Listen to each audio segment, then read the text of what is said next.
Hello and welcome. It's the August 6th edition of the Helm Developer Call. For announcements, we have the Helm 3.3 release. Does anybody want to give us an update on that?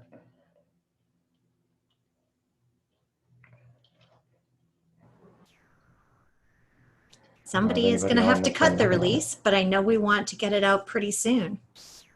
Do we know of any reason that RC2 can't go? The only blocker I was aware of was the one that Matt Farina and I worked on before we left with the hooks. And I'm pretty sure the PR that fixed that was merged, right? At least LGTM did, so. Was somebody in particular managing this release? I know, so Matt Fisher, who would normally be here and give this update, is giving a workshop today, so he's not here. He might have volunteered, so we might have to follow up on this afterward. I will take that as a follow-up.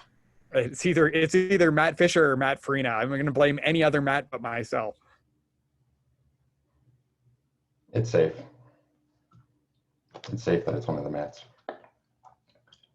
Okay, so we'll get an update on that next week. Hopefully we can move forward on that.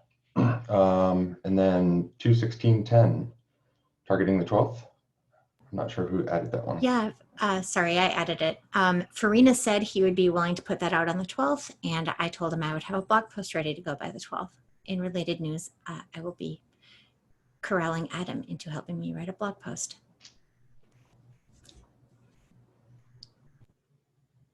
Okay, that's it for announcements. We're pretty light on discussion items today. The first one was actually added on there by Karen, who's in here today. Looking for maintainer signups for a virtual Helm project pavilion at KubeCon EU. So if you want to sign up for that, there's a link in there. I don't know if anybody has more information from that. Otherwise, we can.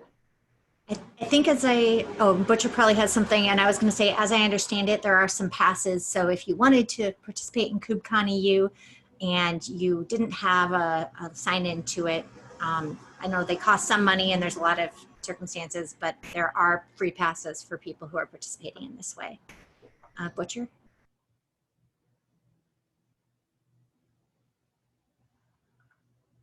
Trying to preemptively take notes for the thing that I was going to say while being muted. So if you look at that schedule, there are some rows that are yellow, pale yellow. Those are the ones that happen during the critical times in the conference and really need to have the booth staffed. So if you are going to do something, prioritize those. I know it's a little easier for people in European time and East Coast time to do that. I will probably try and take a very early morning shift one day, probably Wednesday of KubeCon, but figured I'd give other people a shot at filling in their spots before, because I have the ability that week to time shift pretty easily. So please, if you can do that, do it. If you sign up and want a free pass, let me or Bridget, or even better, Karen, who has the passes, let us know, and we'll make sure that you get set up for that. The other thing Karen asked me to tell you about that was that the yellow rows were important. I already said that. Good. All right. I think I'm done for that one. Then does anybody have like an overview of what you're signing up for, what that's going to look like this time? So Karen explained that it was the same thing we had done last time. Sorry, Bridget, I didn't mean to cut you off. Go ahead. Oh, no, I mean, I think you have the clear explanation from Karen. You don't have to have anything prepped, and I don't think you're on video. I really think you're just sitting in a chat and answering questions to any passersby, but please clarify, Butcher. Oh, I didn't hear that we didn't even have to be on video and audio. Yeah, I knew that they were going to attempt to simulate the experience from San Diego, where basically you were just there and available to answer questions as people dropped in, and that there wasn't an expectation that you prepare or anything like that. You know, it's the kind of thing where people might ask completely off the wall questions and you just say, I have no idea. But here's the helm.sh is where you might be able to find that documentation. So it's supposed to be a fairly low stress, low energy, casual kind of thing, replicating the experience we had in that project pavilion at San Diego. Okay, so it's like a Zoom room or something similar that you're in, and then people can come and join. I think it's inside the Intrado platform. That's why I'm like, I'm not even sure if it has AV. Like, I think it's inside the Intrado platform that the talks are broadcast in, and then there's some clicking in there, and I don't know if it has audio visual or just text. Okay. I guess if anybody finds that out, maybe they could give an update in here, maybe next week, or in the chat room. Okay, and then let's see. And then Martin had one on here for UNTAR and dependency update. Yeah, so why I put this in here is I looked at this and, you know, the capability sounds reasonable. The idea here that when you do an update, you can give it an UNTAR flag and bring it out. The only point I'm making on this is because of the way the dependency updates implemented. So generally, you know, we come in through the CLI package, and then that'll call into the library itself. So the capability we always have at the back of the library. So that means if anyone writes a client, they can call the library directly rather than using the Helm CLI. The point with this is this capability is actually implemented in the actual CLI. So hence, it won't be inside in the library. And the reason why the person that worked on the PR did this, because it calls directly to download manager, it doesn't call into it doesn't the dependency update action in the action package. So two things here, from what I can tell is, but I think if some of the other maintainers can have a look at it, it'd be great.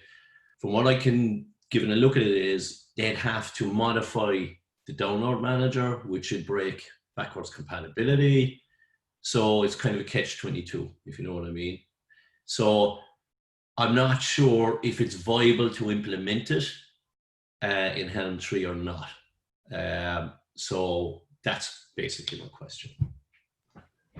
Yeah, I can do a review on that because I can think of a number of issues that. Yeah, I prefer as far as updating dependencies, and if the dependencies are managed in like the chart YAML and there's a log file, and then the dependencies are unarchived, it's going to handle it differently on signing. Essentially, it's going to ignore the remote dependency and just use the local one because the local has priority over any remote package for dependencies. Okay. Yeah, if you can put some feedback in there, it'd be brilliant. Yeah, so I can take a look at that too. Yeah, okay. Thank you. Okay, and then Bridget had one for V2 end of support. Sorry, always with the unmuting and people typing at me in other windows. Yeah, I just dropped a reminder in. I improved my search because I was like, oh, I'm searching for PRs that have V2 on them. Lol, no, I properly searched for PRs that are actually into the dev V2 branch and found more. Not many more, but we probably want to take a quick look at those and see if we're going to get those in because we have very little time left. And yeah, that was the main thing. Is like there's some issues, we may or may not fix them, but like the PRs, it would be good if we can get them in, if they can be fixed, if they make sense, etc. So if you, especially there was a small one that came in like the last day. So if you want to take a look at the PRs, maybe there's something that you can be like LGTM and we can get it in. That's the main thing on my mind right now about that. We will probably have more to talk about it with it next week. Great, thanks, Bridget. And the last thing on there was update on the security audit. Yeah, sorry, I added that very, very late. So I can't yet go into too many of the details, but I can tell you what's going on. So the security audit is a two-pronged approach toward auditing. One team is auditing the architecture and producing a set of diagrams that show attack surfaces and things like that. And so they've been auditing a lot of the high level stuff. A second team started with the Go code and has just been going almost line by line through critical pieces of Helm and running a number of security scanners.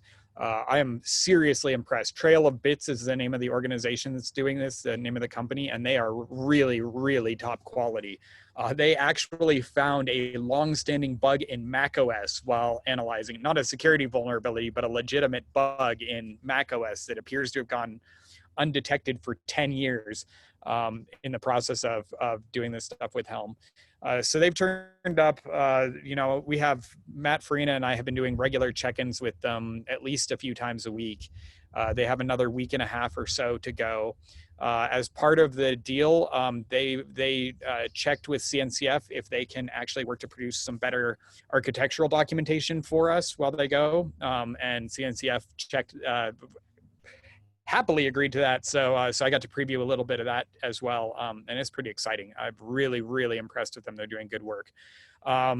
To my knowledge, we don't yet have any bugs that we're going to have to squash, particularly no security sensitive ones that we'll have to squash right away. So things are looking fairly good on that front. They are going to make some recommendations for where we go on Helm 4. To beef up the security model even more. So depending on how they want to do it, I might have them present in this meeting, or one of us might present on their findings, depending on what their comfort level is with things.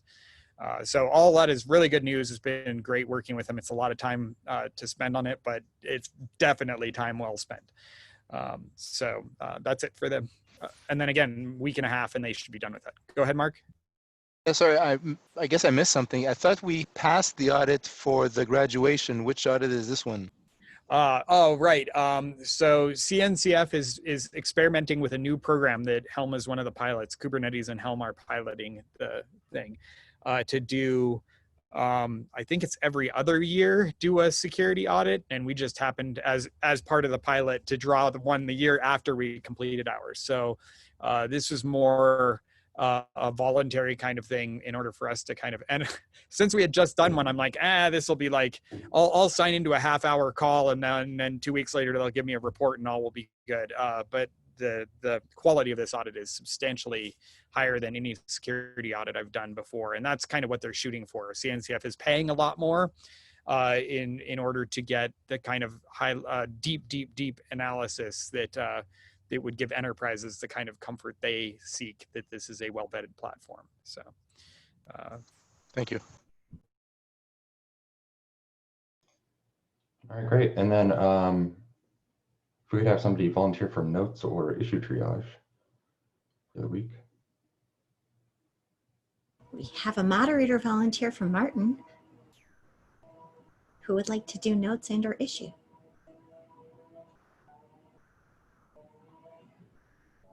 All right, thanks, Paul. Subtitles. All right, so issue triage. Nobody volunteered, so we all get to do it. Next week, my team is all in meetings, so we our annual socially distant offsite. So we will be very low touch. Yep, I'm trying not to volunteer.